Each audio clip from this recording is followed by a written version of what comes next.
하나님 말씀 보겠습니다. 은혜 받은 하나님 말씀은 에베소서 1장 우리 4절에서 6절 말씀 되겠습니다. 우리 다 같이 하나님 말씀 봉독하겠습니다. 곧 창세전에 그리스도 안에서 우리를 택하사 우리로 사랑 안에서 그 앞에 거룩하고 흠이 없게 하시려고 그 깊으신 뜻대로 우리를 예정하사 예수 그리스도로 말미암아 자기의 아들들이 되게 하셨으니 이는 그가 사랑하신 자 안에서 우리에게 거둬주시는 바 그의 은혜의 영광을 찬송하게 하려는 것이라. 아멘. 저는 오늘 여러분과 함께 에베소서 1장 4절에 6절 말씀을 가지고 하나님의 은혜의 영광을 찬송하라 라는 제목의 말씀으로 은혜 나누고자 합니다. 하나님께서는 사람을 창조하셨습니다. 그리고 그 인류의 죄에 대해서 구원하시기 위해서 예수 그리스도를 우리에게 보내주셨습니다. 이를 우리는 뭐라고 그러냐? 하나님이 주신 은혜라고 말하고 하나님의 은혜를 늘 기억해야 되며 감사할 것을 성경은 말씀하고 있는 것입니다. 그러므로 교회는 그 은혜에 대해서 이야기합니다. 그리고 그 은혜로 충만하기를 원합니다. 그리고 더 나아가서 그 은혜와 함께 하나님께 영광 돌리는 것이 성도의 마땅한 일이라고 성경은 말하고 있는 것입니다. 그러면 은혜는 뭡니까? 우리가 성경에 말한 것처럼 은혜는 우리를 택하심에 있습니다. 오늘 은혜 받지 아니하면 이 자리에 올 수 없으며 은혜 받았기에 우리가 오늘 하나님 앞에 예배할 수가 있는 것입니다. 그러면 택함 받은 사람, 오늘 본문에 예정하신 자들, 이들을 통하여 하나님께서는 무엇을 받으신다? 영광을 받으신다라고 성경 기록하고 있습니다. 바로 영광은 은혜 받은 자가 하나님께 그 이름을 높이는 데 있습니다. 영광은 빛 대신 주님을 찬양하고 하나님을 나타내는 것이 바로 영광이라고 말하고 있습니다. 그러므로 예수 그리스도를 믿는 사람은 은혜로 시작하며 하나님의 영광으로 살고 그 영광을 통하여 하나님을 나타내 보이는 것이 삶의 목적이 되는 것입니다. 그래서 성경에서 말하기를 너희가 먹든지 마시든지 무엇을 하든지 간에 하나님의 영광으로 해서 하라. 내가 은혜 받은 자로서 하나님께 영광 돌리는 것이 마땅하며 홀로 영광 받으실 이는 오직 하나님 한 분밖에 없다는 것을 성경은 강조하고 있는 것입니다.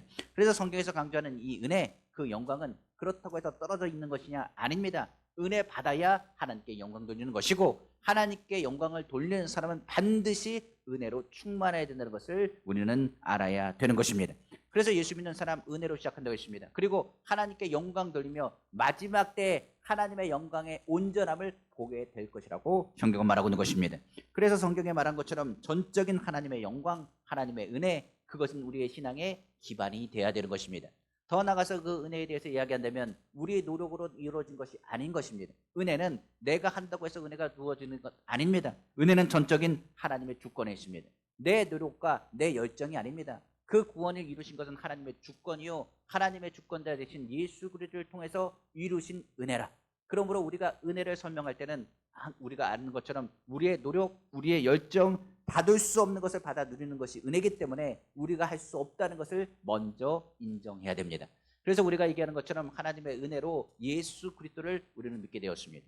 그 은혜 가운데 우리는 선포합니다. 무엇이 되었느냐? 하나님의 자녀가 되었습니다. 이걸 뭐라고 하느냐? 하나님의 은혜라고 합니다. 더 나아가서 우리는 하나님의 은혜 가운데서 죄를 용서받았습니다. 그것 또한 하나님의 은혜라고 말합니다. 우리는 영생을 얻게 되었습니다. 바로 이것도 은혜라고 말합니다. 하나님의 나라를 유업으로 얻게 되었습니다. 그것도 우리는 은혜라고 말합니다. 예수 그리스도께서 십자가에 달리셔서 그 피를 흘리시고 그것을 믿는 자마다 예수님이 마지막에 하신 것처럼 다 이루었다 말씀하신 것처럼 신앙생활을 갖는 우리의 모든 삶은 무엇으로 비롯되었느냐? 하나님의 은혜로 비롯되었다는 것을 깨닫게 되는 것입니다. 그러므로 우리의 노력과 우리의 열정이 아니라 전적인 하나님의 은혜라.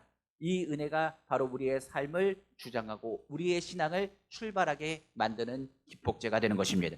그래서 우리가 잘 아는 것처럼 은혜 받은 사람이 하나님의 위로를 받고 은혜 받은 사람이 하나님의 긍휼을 받고 은혜 받은 사람이 하나님 앞에 힘을 얻고 은혜 받은 사람이 하나님의 풍성한 사랑 안에 거하며 은혜 받은 사람이 내가 주 안에서 모든 것을 할 수 있다는 부유함을 선포하게 되는 것입니다. 그래서 우리가 성경을 보면 아는 것처럼 오직 의인은 믿음으로 말미암아 산다고 했지만 거기서 얘기하는 말이 이겁니다. 오직 의인은 믿음으로 받은 그 은혜로 사는 겁니다. 그러니까 은혜가 떨어지면 신앙생활은 제대로 할 수가 없습니다. 은혜가 떨어지면 주의 전에 나올 수가 없습니다. 은혜가 떨어지면 주의 일들을 감당할 수가 없습니다. 은혜가 떨어지면 기쁨이 사라집니다. 은혜가 떨어지면 힘을 얻을 수가 없습니다. 은혜가 떨어지면 무엇이 옳고 그름을 판단할 수 없습니다. 은혜가 떨어지면 옛 모습으로 돌아갈 수밖에 없습니다. 은혜가 떨어지면 신앙의 게으름밖에 나오는 것이 없습니다. 은혜가 떨어지면 결과적으로 신앙의 적신호가 뜨게 되는 것입니다. 그래서 은혜의 개념을 우리는 분명히 알아야 됩니다. 그 은혜가 누굴 바꾸고 가느냐? 우리의 삶을 바꾸기 때문입니다. 그래서 신앙생활은 무엇을 받아야 되냐? 넘치는 은혜를 받아야 됩니다. 은혜에 의해 은혜를 받아야 예수 그리스도의 그 사랑을 더 깊이 묵상함을 통하여 감사함으로 나아가게 되는 것입니다. 그 은혜를 받지 못하면 아까 얘기했습니다. 하나님께 영광 돌릴 수가 없습니다. 성경에 말한 것처럼 은혜를 받는 것은 하나님이 주신 철저한 주권에 있습니다. 그래서 하나님이 우리를 택하시고 우리를 붙잡아 주신 것은 아무도 막을 수 없습니다. 근데 문제는 이 은혜가 뭐가 돼야 되느냐? 영광이 돼야 되는데 이 영광 되는 것을 막는 게 있는데 그게 바로 사단입니다.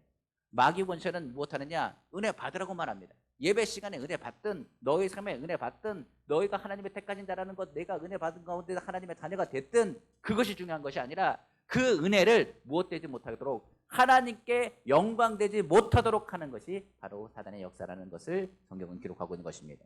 영광은 모든 명예와 존귀와 위대한 것을 나타내는 것을 말합니다. 그러니까 우리의 모든 삶은 은혜 받은 자로서 모든 것은 하나님이 하셨습니다 선포하는 것, 그것이 신앙에 있어서 가장 중요한 일입니다. 근데 은혜 받은 사람이 못하면 안 되느냐? 내가 뭐 했습니다 하면 안 됩니다. 은혜 받은 사람이 뭐 해야 되느냐? 저 사람 저랬는데 내가 이렇게 해서 이렇게 했습니다 하면 안 됩니다. 은혜 받은 사람은 뭐 해야 되느냐? 내가 기도했더니 치료받았다 그런 말 하면 안 됩니다. 은혜 받은 사람은 뭐 해야 되느냐? 내가 노력해가지고 저 사람을 인간되게 만들었다 그래서는 안 됩니다. 은혜 받은 사람은 뭐 하느냐? 나 때문에 저 사람이 저렇게 사는 거라고 얘기하면서 자신의 의를 나타내는 것도 안 됩니다. 은혜 받은 사람은 오직 누구에게요? 하나님께 영광 돌려야 됩니다. 그래서 이 강대상은 무슨 자리가 되느냐? 하나님께 영광 돌리는 자리가 되어야 되고, 은혜 받은 귀한 성도들이 모여가지고 예배는 누구에게요? 홀로 영광 받으실 하나님께 드리는 것이 바로 예배가 되어야 됩니다. 은혜 받은 사람은 뭐 해야 되냐? 겸손하게 하나님 말을 생각해야 됩니다. 그래서 우리의 사업, 우리의 가정, 우리의 자녀, 우리 모든 삶 가운데 좋은 일이 있을 때는 당연히 감사할 일이지만 모든 영광과 모든 이름에 있어서 하나님이 하셨다는 것을 선포하셔야 됩니다.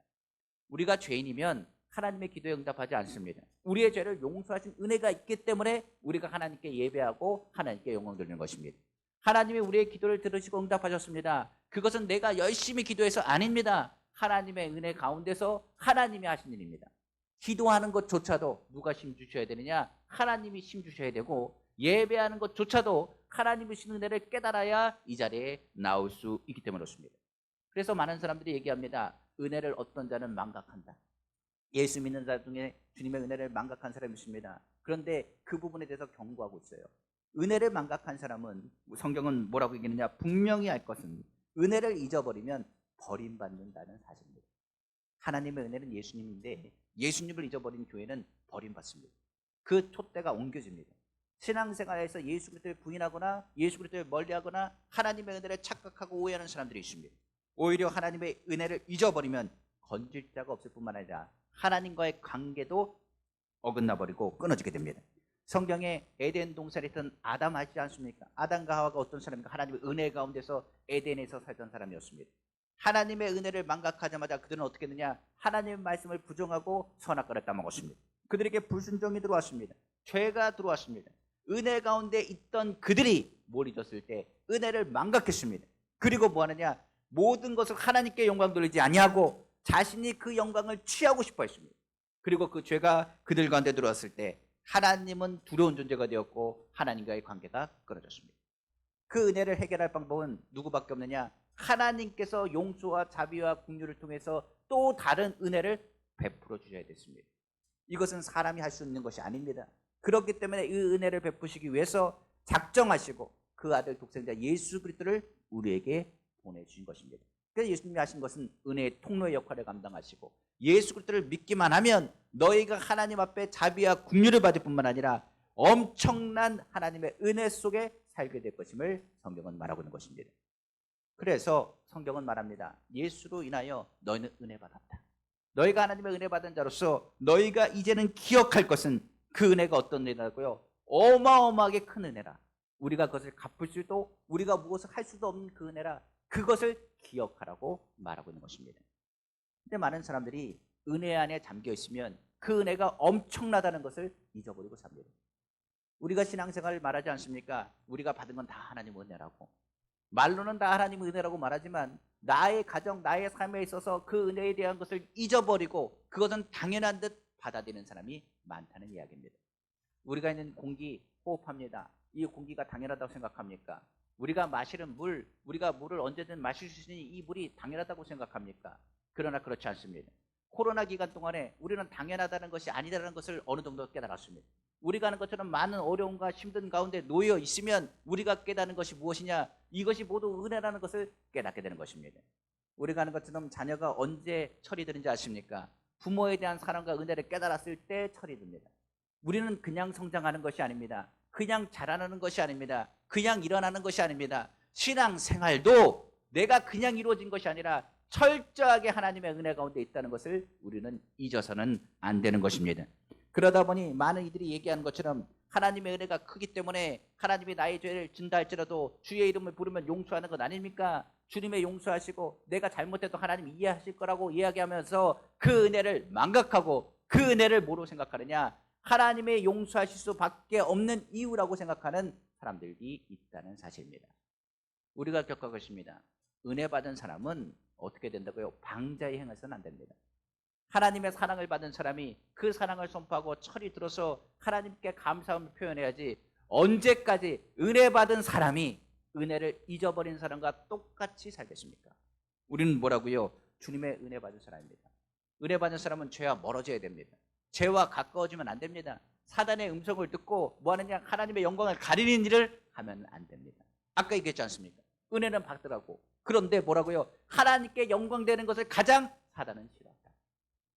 은혜 가운데 있으라고. 그러나 뭐 하지 말라고? 예배하지 말고 하나님께 영광 돌리지 말고 내가 잘했으니 너의 이름을 드러내라고. 사단은 끊임없이 우리를 유혹한다는 사실입니다. 그러나 우리가 알아야 됩니다. 은혜 위에는 은혜가 있습니다. 그런데 그 은혜 밑에는 뭐가 있느냐? 하나님의 말씀인 진리가 있습니다. 진리를 떠난 은혜는 은혜가 아닙니다. 주님은 누구에게 은혜를 베푸시냐? 주의 말씀과 주의 은혜 가운데 거할 자격이 있는 자에게 은혜를 베푸십니다. 무슨 얘기냐면 처음에 우리를 택하실 땐 우리는 자격이 없었습니다. 그러나 우리가 진리 안에 거하고 예수 그리스도를 믿는 그 순간에 하나님이 또 다른 특별한 은혜를 우리에게 베푸신 것입니다. 우리가 아는 것처럼 일반 은총이 있고 그리고 특별 은총이 있습니다. 바로 이것을 은혜라고 말합니다. 일반 은혜는 예수 그리스도를 믿든지 믿지 않든지 이 땅에 태어났을 때 주님께서 베푸신 은혜입니다. 모든 인류가 그 은혜 가운데 있습니다. 그러나 특별한 은혜는 누구에게 주어지느냐? 진리 안에 들어간 자가 주어지는 것이 특별한 은혜입니다. 특별한 은혜 안에 거해야만이 하나님께서 영광을 받으십니다. 그러니까 우리가 어느 곳에 있느냐? 이미 우리가 태어날 때부터 은혜 가운데 속한 사람들입니다. 그러나 우리가 예수 그리스도를 믿음을 통해서 특별한 은혜가 우리 가운데 있었습니다. 이것은 우리가 하나님의 자녀가 되는 것이고 예배자로서의 하나님께 영광 돌릴 자격을 우리에게 부여하신 것입니다. 그러니까 사단이 얘기하는 것은 다른 거 아닙니다. 은혜 받으란 얘기입니다. 그러나 뭐 하지 말라고요? 하나님께 영광 돌리지 말랍니다. 누구의 이름에 영광을 돌리냐? 그래도 내가 수고했으니 너의 이름을 드러내야 될 것 아니겠느냐? 너의 영광을 돌리라. 하나님의 영광을 빼앗으라고 하는 것이 사단의 전략이라는 얘기입니다. 우리는 알아야 됩니다. 죄에 대해서는 하나님 공의로우신 분입니다. 죄에 대해서 그냥 넘어간다고 아닙니다. 은혜는 뭐 있다고요? 믿는 자에게 특별한 은혜, 하나님의 영광이 되는 은혜는 진리 안에 거해야 됩니다. 예수 그리스도의 그 진리가 넘어가면, 하나님의 말씀을 벗어나면 그건 은혜가 아닙니다. 성경은 말합니다. 진리가 너희를 자유케 한다고 했습니다. 진리 안에 있어야 하나님의 받은 은혜가 무엇인지 깨닫습니다. 그리고 예수 그리스도의 십자가의 은혜를 깨닫습니다. 그리고 이를 통해서 우리는 홀로 영광 받아 하나님께 영광 돌리며 나의 나 된 것이 다 하나님의 은혜인 것을 선포하고 내가 죄인인 것과 내가 받은 은혜가 얼마나 풍성한지를 깨닫게 될 뿐만 아니라 나의 삶이 하나님의 말씀 안에 있어야 자유롭다는 것을 깨닫게 되는 것입니다. 그래서 은혜는 반드시 진리에 있어야 됩니다. 하나님 말씀 안에서 타협은 없습니다. 주의 말씀에 죄는 죄입니다. 죄는 사람의 은혜, 하나님이 받은 은혜를 잊어버리게 하고 하나님께 영광 돌리는 걸 방해합니다. 교만함은 하나님께 다가가지 못하게 하고 예배하지 못하게 하며 하나님은 그 교만한 것을 듣지 아니하십니다. 어떤 분이 저에게 이렇게 물어봅니다. 목사님, 저는 인생에 있어서 정말 운이 좋은 사람입니다. 저는 정말 나쁜 짓 많이 했습니다. 내가 돌아다 보면 정말 나쁜 짓 많이 했습니다. 사람도 많이 때렸습니다. 도박도 했습니다. 술도 많이 먹습니다. 담배는 끊을 수가 없습니다. 그리고 내가 정말 생각하면 정말 말할 수 없는 수치스러운 일도 많이 했습니다. 그런데 제가 돌아다 보면 정말 운이 좋았습니다. 한 번도 전 걸린 적이 없습니다. 걸려본 적이 없습니다. 돌아다 보면 정말 운이 좋은 것 같습니다. 정말 이것을 뭐라고 얘기할지 모르겠습니다. 그래서 저는 이렇게 생각합니다. 이 모든 것이 다 하나님의 은혜 아니겠습니까? 제가 그분에게 이렇게 얘기했습니다. 그거 하나님의 은혜가 아닙니다. 성경에 운이 좋다는 게 하나님의 은혜라고 누가 그럽니까? 그건 운이 좋은 게 아닙니다. 만약 징계가 없었다고 한다면 하나님이 당신에게 관심이 없다는 얘기입니다. 당신이 하나님의 자녀로 간다면 반드시 징계해야죠. 나쁜 길을 가는데 그 길을 갖고 잘 간다 하고 모른 척하면 그게 부모입니까? 부모면 뭐합니까? 잘못된 것을 징계하고 얘기해줘서 바른 길을 갈 수 있도록 도와야죠. 만약 징계가 없다면 당신 하나님의 자녀가 아니든지 관심이 없든지 문제가 있는 겁니다. 아니면 하나님이 참으시고 기다리는 것일지도 모르겠습니다. 빨리 회개하고 돌아가셔야 된다고 이야기 드렸습니다. 우리가 신앙생활에 그렇습니다. 징계가 없다고요? 징계가 없는 게 더 문제입니다. 죄에 대해서는 반드시 징계가 따르게 되어 있습니다. 성경에서는 빨리 돌아오라, 하나님의 은혜로 이것을 착각해서는 안 됩니다. 죄에 대해서 하나님이 뭐 하신다고요? 참으시고 계시는 것이고 인내하고 계시는 것이고 기다리시는 겁니다. 뭐 하도록? 깨닫고 돌아오도록 기다리시는 것입니다. 그것에 대해서 돌아오지 않는다면, 자녀라 한다면, 하나님의 특별한 은혜 받은 자라고 한다면 하나님께 어떻게 하신다고요? 징계하신다는 것을 우리는 알아야 되는 것입니다. 우리가 아는 것처럼 어떤 그리스도인들이 말하는 것처럼 술자리에서 기도하면서 세상 유혹에 하나님 한 번만 눈 감아 주십시오 하는 사람들이 있습니다. 우리가 그 사람들을 볼 때 하나님 우리 아무도 모릅니다. 누가 부른 사람이 있습니까? 얘기할지도 모르겠습니다. 그러나 하나님은 아십니다. 그리고 누가 합니까? 죄의 자리에 있는 나의 양심은 안다는 사실이에요. 그리고 그것은 결국은 결과적으로 그 모든 것은 드러나게 되어 있습니다. 그래서 하나님의 은혜, 그 은혜에 대해서 우리가 속했을 때 그 은혜는 절대로 값싼 은혜가 아닙니다. 엄청난 은혜요. 예수 그리스도의 핏값으로 사신 바 된 것임을 우리는 기억해야 됩니다. 그래서 우리가 기억할 것, 하나님의 은혜가 무엇 되게 하라? 반드시 영광이 되게 하라. 우리의 신앙생활의 완성은 어디에 있느냐? 천국 갈 때입니다. 그러나 그 천국 가는 그 순간순간마다 싸우는, 마귀와 싸우는 것은 무엇에 대한 것이냐? 그 영광을 누구에게 올리는 것? 오직 하나님께 올리는 것에 있다는 것을 기억하시기를 주님의 이름으로 축원합니다. 성경에 우리에게 말한 많은 이들이 있습니다. 은혜 받은 사람들 실수하고 넘어집니다. 다윗이라는 사람, 하나님의 은혜로 충만한 사람이었습니다. 그가 하나님 앞에 섬기며 하나님의 그를 통하여 내 마음에 합한 자라고 말한 사람이 바로 다윗이었습니다. 그러나 다윗도 그 은혜를 잊어버리는 그 잠깐의 찰나의 순간에 죄가 들어왔습니다. 그 죄에 대해서 하나님께 회개하고 나아갔을 때 그에게 하나님의 은혜가 다시 통하도록 은혜를 베푸셨습니다. 그것은 다른 것이 아닙니다. 다윗이 깨달은 것은 내가 왕이 된 것이 아니라 하나님의 은혜입니다. 하나님, 나는 종입니다. 하나님만이 홀로 영광 받으실 왕입니다. 저는 내 위에 아무도 없는 줄 알았습니다. 그런데 내 위에 하나님이 계신 것을 내가 늘 보았으므로 내가 깨달았고 이제는 확실히 압니다. 나는 내 위에 하나님이 계신 것을 압니다. 그러므로 내가 하나님께 부끄럽게 행한 것을 용서하여 주소서. 삼손이란 초인적인 힘을 가진 사람도 그는 평상시에 자기의 힘인 줄 착각했습니다. 자신의 능력인 줄 착각했습니다. 그냥 말로는 하나님께서 주셨다고 말하지만은 내가 블레셋을 쳐 죽이리라, 내가 괴롭히는 사람을 용서하지 않으리라, 그가 호통치며 소리쳤던 사람이 바로 삼손이었습니다. 그러나 삼손이 하나님의 은혜를 망각하고 자신의 힘을 빼앗겼을 때 그는 아무것도 할 수 없었습니다. 두 눈이 뽑혔습니다. 종살이하며 그는 많은 이들에게 수치와 조롱과 손가락질을 당해야만 했습니다. 그러나 그가 하나님께 회개하기 시작했습니다. 그리고 그가 깨달은 게 뭔지 아십니까? 모든 것이 하나님의 은혜입니다.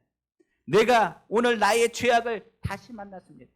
내 죄악을 다시 만났습니다. 내 죄가 연약함을 내가 다시 만났습니다. 나는 힘이 없고 연약한 자였습니다. 그런데 내가 무엇이 힘이 있다고 나를 자랑하고 나의 의를 드러냈습니다. 하나님 용서해 주십시오. 하나님 딱 한 번만 저에게 힘을 주셨어요. 하나님의 영광을 드러내기 원합니다. 삼손이 마지막에 한 건 뭡니까? 하나님의 영광을 드러낸 것이었습니다. 나가 아닙니다. 하나님 딱 한 번만 저에게 힘을 주십시오. 이를 통하여 하나님의 영광 돌리게 하여 주옵소서. 은혜가 영광되는 것이 바로 그겁니다. 오늘 예배는 다시 돌아오는 예배가 아닙니다. 이 시간에 주신 하나님의 은혜가 무엇이 되어야 되느냐? 하나님의 영광이 돼야 그것이 예배가 되는 것입니다. 우리가 항상 받은 은혜는 값싼 은혜가 되면 안 됩니다. 그러므로 그 은혜가 얼마나 풍성한 것을 깨달아 알아야 됩니다. 사도 바울이 말한 것처럼 죄가 있는 곳에 뭐가 더 풍성하다고요? 은혜가 더 풍성할 것이다. 죄를 깨달으면 깨달을수록 내가 받은 은혜가 얼마나 큰지를 깨닫게 될 것이다. 사도 바울이 말합니다. 나는 죄인 중에 괴수입니다.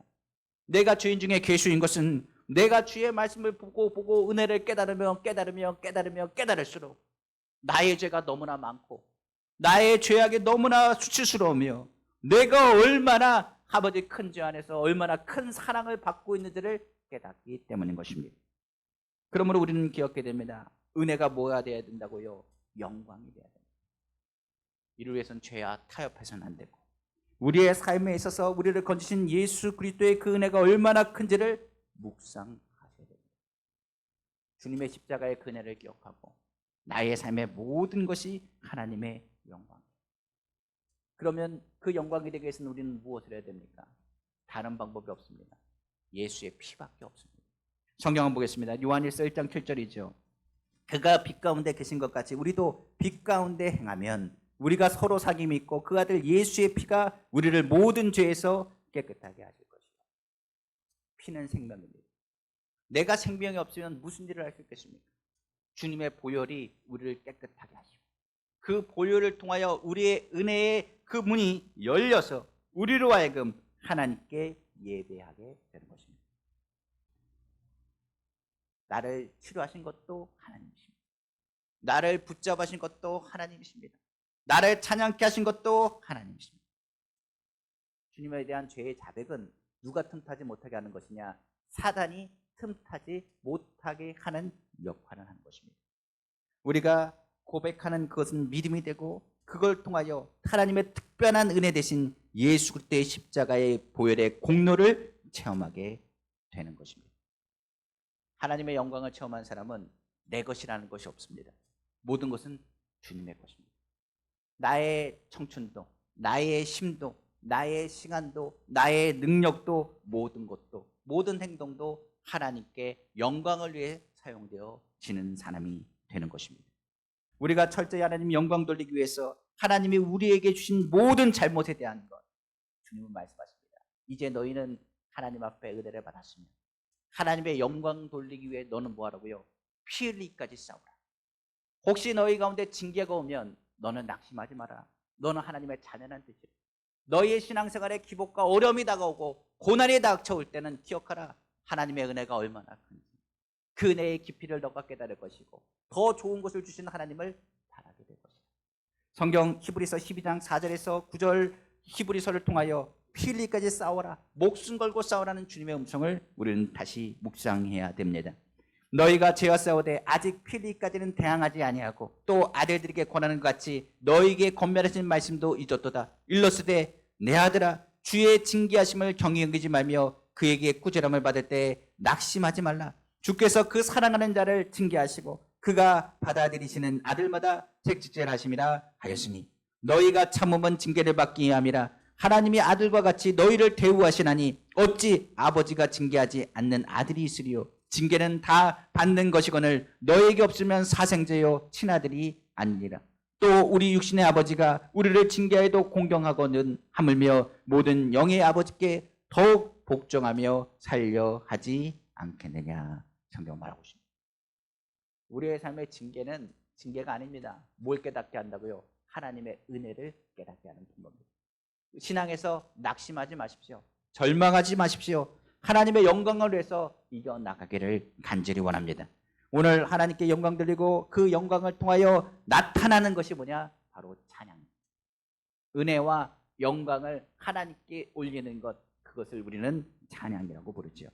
그 찬양 가운데 하나님의 역사가 나타나고 마귀를 묶는 하나님의 영광이 드러나게 되는 것입니다.